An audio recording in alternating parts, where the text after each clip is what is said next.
मतलब ना बना है, लेकिन पूरे सुपर बात कह दीजिए हुआ। हम लोग आए हैं प्रला स्थान और फांसी चढ़ गया। हम लोग खाना हम लोग भोजन भी खा लिए हैं। अब हम लोग जाएंगे। देखिए अपना हम स्टीयरिंग पर बैठे हुए हैं। हाँ, डायरेक्टर है हमारे बाबा जी है, जो हमारे रिश्ता में हमारे बाबा लगता है, यही है।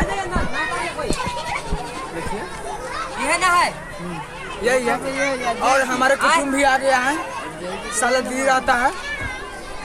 यह है सॉरी अबे टावर आ रहा है, उस मैसेज आ रहा है। टावर इसका मतलब इसमें है। टावर नहीं रहेगा तो कैसे चलेगा?